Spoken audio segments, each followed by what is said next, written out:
Fala galera do YouTube, aqui é João Estradeiro trazendo uma história que mexeu profundamente com minha família e que ainda hoje, quando conto, me enche os olhos de lágrimas. Se você está chegando agora no canal, já deixa aquele like e se inscreve, porque o que vou compartilhar hoje vai tocar o coração de vocês. Esta história começa em um domingo de manhã comum, há aproximadamente 2 anos. Eu estava na pequena chácara que herdei dos meus pais, nas proximidades de Ribeirão Preto, interior de São Paulo. Um lugar simples, mas cheio de memórias de família.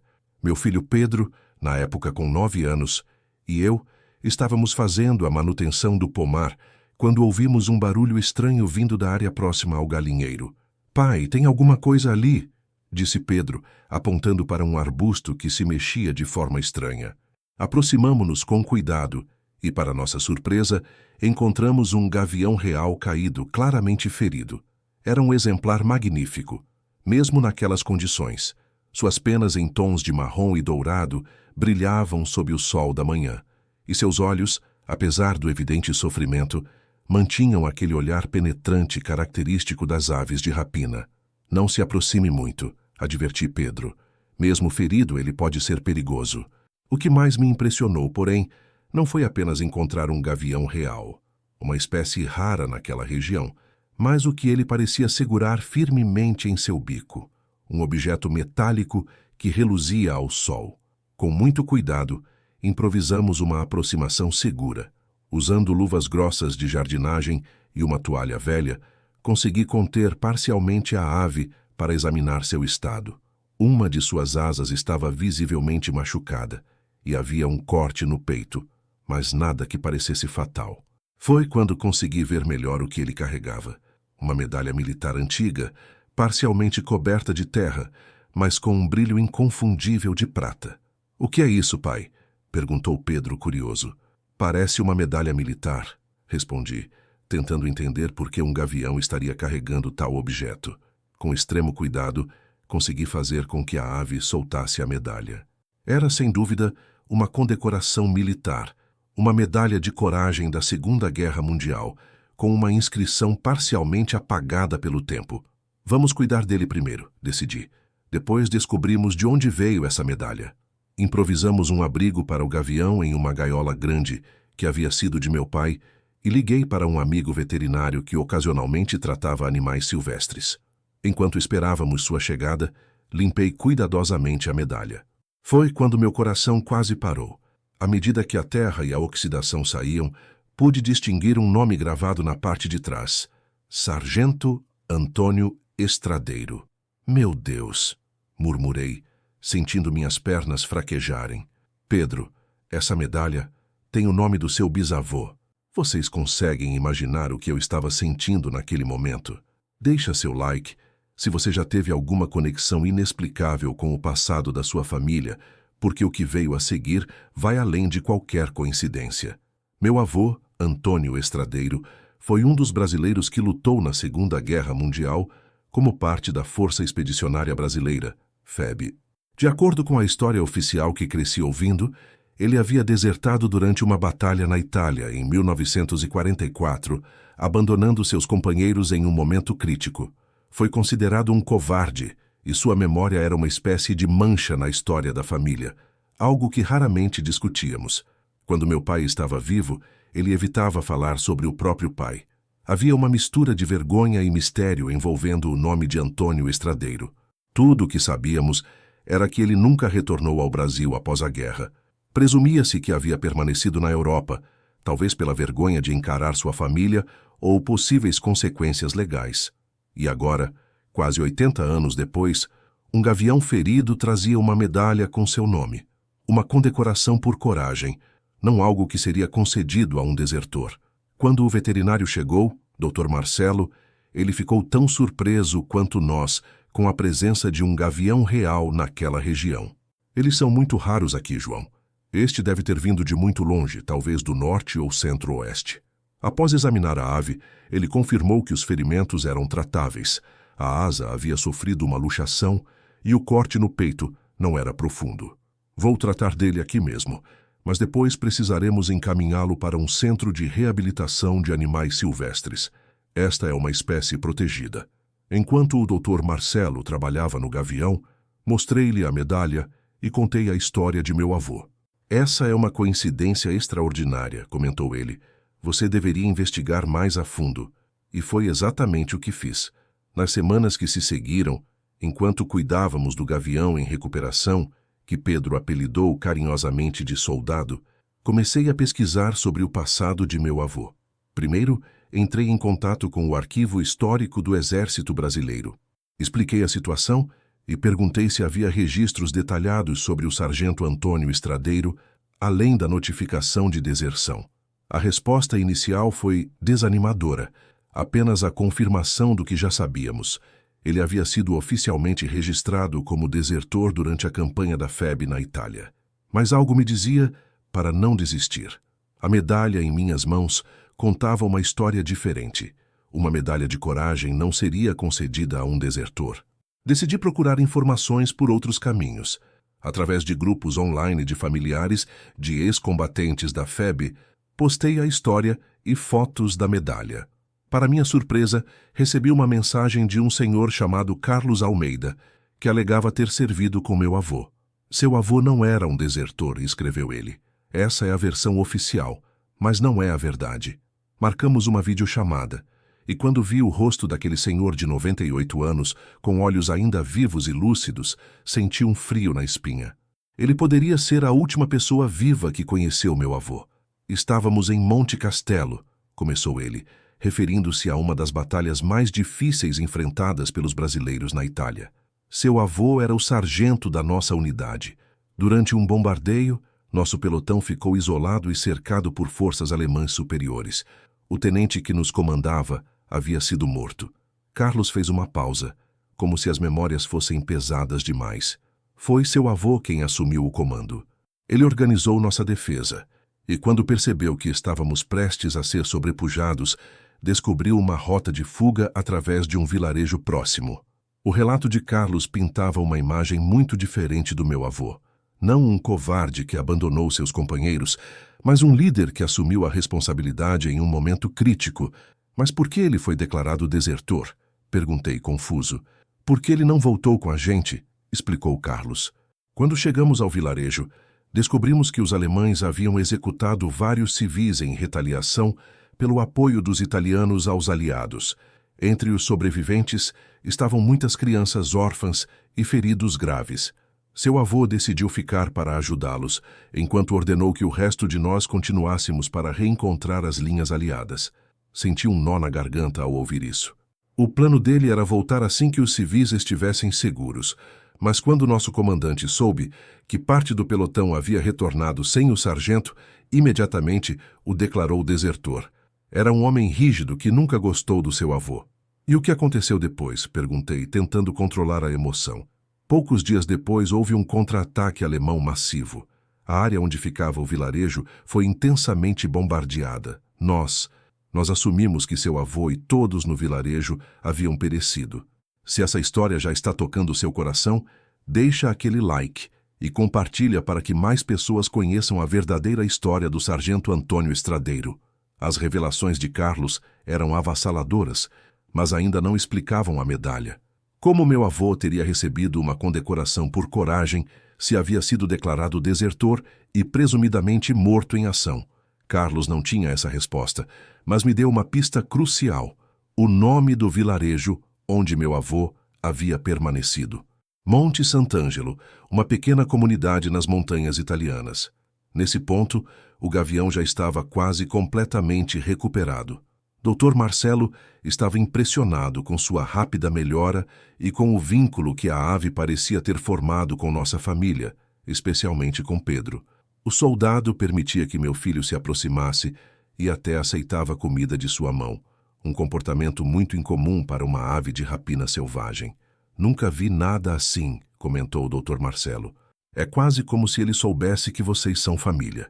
Essa observação, embora feita casualmente, plantou uma ideia em minha mente que cresceria significativamente nos meses seguintes.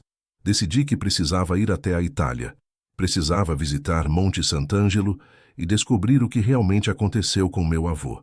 Pedro implorou para ir junto, e, após alguma hesitação, concordei.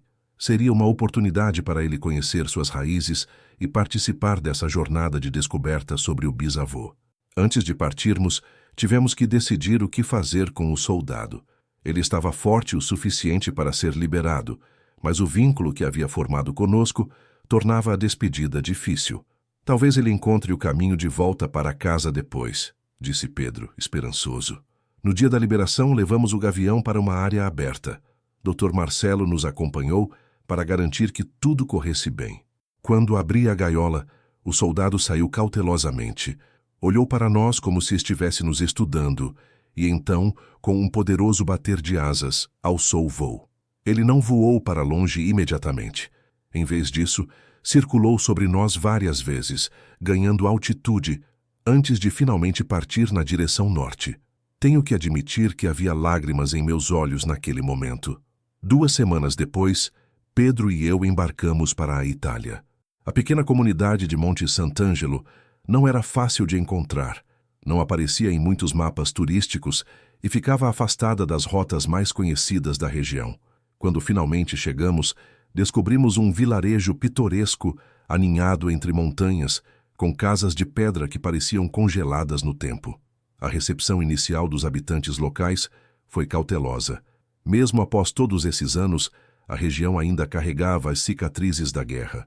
Mas quando mencionei o nome Sargento Estradeiro, na pequena cafeteria da Praça Central, algo mudou. Um silêncio caiu sobre o ambiente, e os poucos idosos presentes trocaram olhares significativos. Uma senhora de idade avançada, que mais tarde descobri ser Sofia, aproximou-se de nossa mesa. "Você é parente do sargento brasileiro?" perguntou em um italiano lento, que o tradutor em meu celular conseguiu captar. Quando confirmei que era seu neto, ela fez algo que me pegou completamente de surpresa. Pegou minhas mãos entre as suas, enrugadas pelo tempo, e as beijou. "Venha comigo", disse ela. "Há algo que você precisa ver." Sofia nos levou até uma pequena igreja de pedra no alto da vila. Ao lado da igreja havia um pequeno memorial, um monumento simples com uma placa de bronze. Nela, em italiano e em um português rudimentar, estava escrito: "Em memória do sargento Antônio Estradeiro, o anjo brasileiro, que deu sua vida protegendo as crianças de Monte Sant'Angelo, 1944-1987. 1987? Meu avô havia morrido há apenas 35 anos? Ele não morreu na guerra?" perguntei confuso. Sofia sorriu, embora seus olhos estivessem marejados. "Não, caro. Ele viveu aqui, conosco, por muitos anos. Era nosso herói, nosso anjo protetor." Nos dias que se seguiram, descobrimos a verdadeira história de Antônio Estradeiro. Uma história que havia sido enterrada tanto pela burocracia militar quanto pelo isolamento daquele pequeno vilarejo italiano. Vocês não vão acreditar na verdadeira história do meu avô? Deixa o like e continua assistindo para descobrir como um desertor se tornou um herói e o que um gavião tem a ver com tudo isso, de acordo com os relatos dos moradores mais antigos e alguns documentos preservados na pequena prefeitura local. Meu avô realmente havia permanecido no vilarejo para proteger os civis durante os contra-ataques alemães. Usando seu treinamento militar, ele organizou os habitantes em abrigos seguros e, incrivelmente, conseguiu proteger dezenas de vidas. Quando a área foi finalmente libertada pelos aliados, meu avô deveria ter voltado ao seu batalhão, mas havia outra razão para sua permanência. Durante aqueles dias intensos, ele havia se apaixonado por uma jovem italiana chamada Elisa, que havia perdido toda a família na guerra. Eles se casaram aqui mesmo, nessa igreja, contou Sofia, que era prima distante de Elisa. Foi uma cerimônia simples, mas todo o vilarejo compareceu. Para nós, ele já era família. Após o fim da guerra, meu avô tentou regularizar sua situação com o exército brasileiro, mas a burocracia militar era implacável. Ele permaneceu oficialmente como desertor, impossibilitado de retornar ao Brasil sem enfrentar uma corte marcial. "Vi minha avó no Brasil. Ele simplesmente a abandonou?" perguntei, uma pontada de decepção retornando. Sofia balançou a cabeça. Não. Seu avô escreveu várias cartas explicando a situação. Mas naquela época, com o caos do pós-guerra, muitas correspondências se perderam. Quando finalmente conseguiu estabelecer contato, anos depois, descobriu que sua esposa no Brasil havia se casado novamente, acreditando que ele estava morto. Era uma revelação dolorosa, mas que finalmente explicava o silêncio de meu pai sobre o assunto. Meu pai havia crescido acreditando que seu pai havia desertado e abandonado a família. Quando finalmente recebeu notícias, já era um homem formado, com sua própria família, e o ressentimento já estava profundamente enraizado. Seu avô tentou restabelecer contato várias vezes, continuou Sofia. Enviou cartas, fotografias, até mesmo presentes para seu filho no Brasil. Não sabemos se algum deles chegou. Pedro, que havia acompanhado toda essa conversa em silêncio, de repente perguntou: "E a medalha? De onde veio a medalha que o Gavião trouxe?" Um bom ponto. Se meu avô havia sido oficialmente considerado desertor, como teria recebido uma medalha por coragem? A resposta veio no dia seguinte, quando fomos apresentados ao prefeito da vila, um homem chamado Giuseppe. Ao saber quem éramos, ele imediatamente nos levou ao pequeno museu local, onde, para nossa surpresa, havia uma seção dedicada ao Anjo Brasileiro. Seu avô foi condecorado não pelo exército brasileiro, mas pelo governo italiano no pós-guerra, explicou Giuseppe. Por sua coragem em proteger os civis de Monte Sant'Angelo, ele recebeu a Medalha de Valor Civil. Mais tarde, quando a verdade sobre suas ações durante a guerra finalmente veio à tona, o próprio exército americano o condecorou com uma medalha de coragem, em uma cerimônia aqui mesmo, em 1967. No museu, havia fotografias de meu avô em diferentes momentos de sua vida em Monte Sant'Angelo. Jovem ao lado de Elisa em seu casamento, de meia idade, ajudando a reconstruir o vilarejo, e já idoso, cercado por crianças locais que o adoravam. Ele havia se tornado professor na pequena escola da comunidade. Havia também, em uma vitrine especial, uma réplica da medalha que o Gavião havia trazido.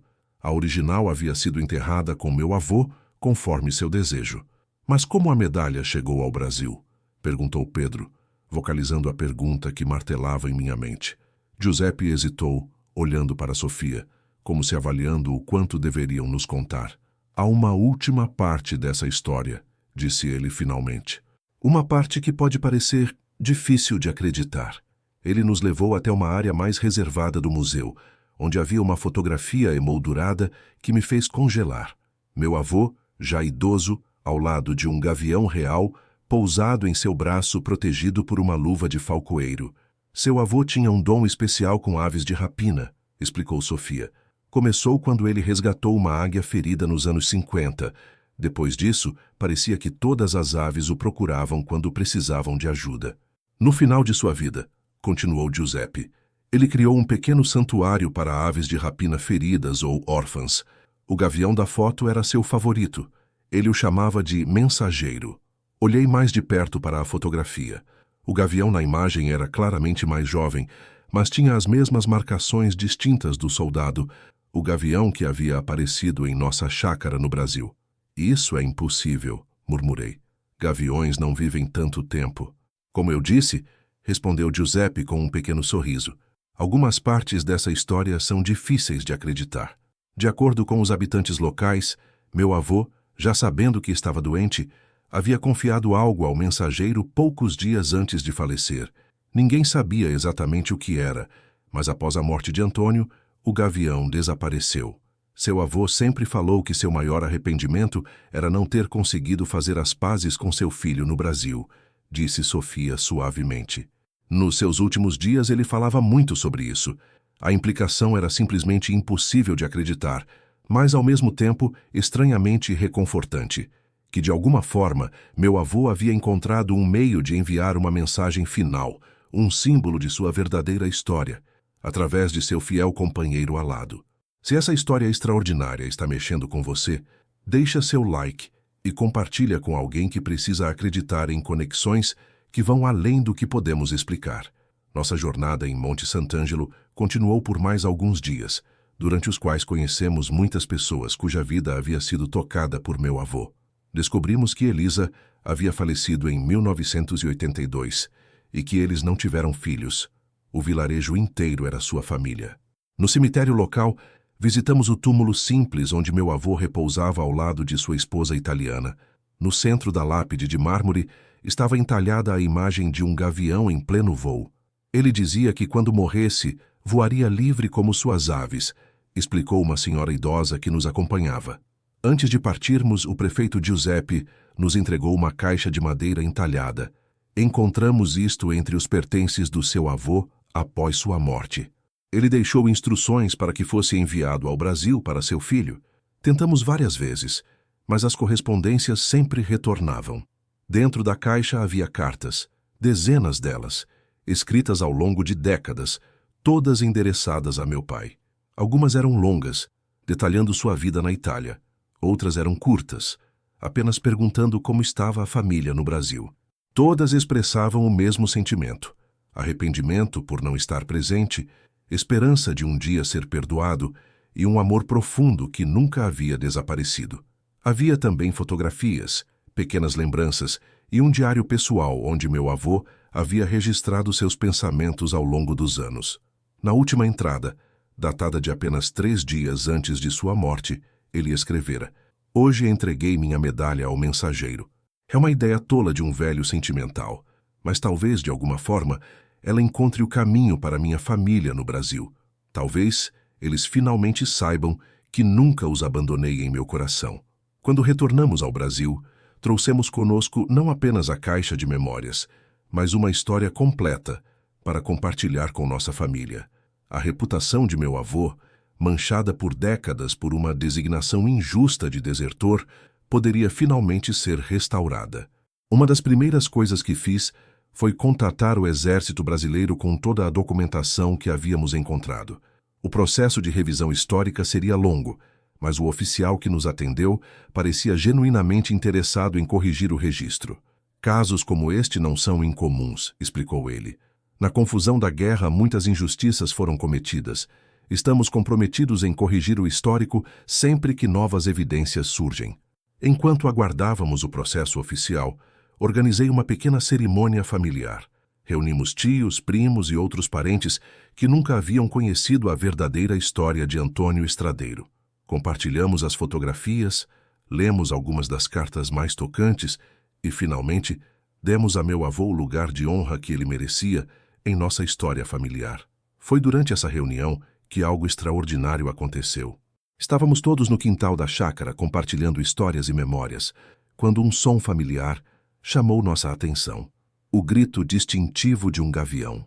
Olhamos para cima e lá estava ele, Soldado, o gavião real, circulando majestosamente sobre nós. Ele desceu em um voo elegante e, para o espanto de todos, pousou no galho de uma árvore próxima. Ficou ali por quase 1 hora, observando nossa reunião familiar como se fosse um convidado de honra. Quando finalmente alçou o voo novamente, Pedro foi o primeiro a notar. "Olha, pai, tem algo no galho onde ele estava." Aproximei-me e encontrei uma pequena pena dourada, perfeitamente alinhada ao lado de um pequeno objeto metálico, um botão de uniforme militar com o brasão da Força Expedicionária Brasileira. Não consegui conter as lágrimas. Era como se meu avô estivesse ali, finalmente reunido com a família que nunca deixou de amar. Hoje, quase 2 anos depois daquela primeira aparição do gavião ferido com a medalha, muito mudou em nossa família. O Exército Brasileiro finalmente revisou o caso de meu avô e, em uma cerimônia emocionante, retirou oficialmente a designação de desertor, reconhecendo-o póstumamente como herói de guerra. A medalha que o gavião trouxe ocupa um lugar de honra em nossa casa, ao lado de fotografias de meu avô tanto no Brasil quanto na Itália, unindo finalmente as 2 metades de sua vida. Quanto ao soldado, ele continua a nos visitar ocasionalmente.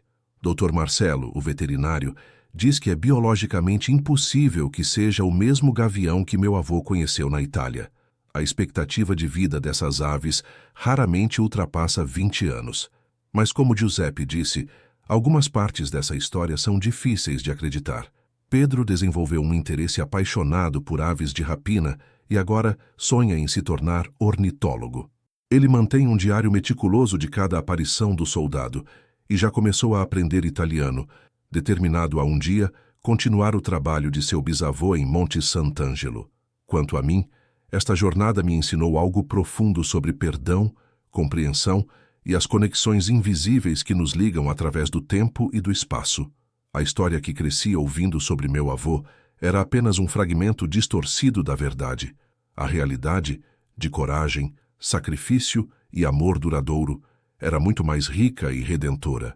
E talvez, apenas talvez, haja algumas conexões neste mundo que transcendem nossa compreensão racional, como um gavião que atravessa oceanos para entregar uma mensagem de reconciliação 80 anos atrasada, mas ainda assim perfeitamente no tempo. Se esta história tocou seu coração como tocou o meu, deixe aquele like, se inscreva no canal e compartilhe para que mais pessoas possam acreditar no poder da verdade, do perdão e das conexões que ultrapassam as barreiras do tempo e do espaço. João Estradeiro agradece a companhia de vocês nessa jornada emocionante. Até a próxima história.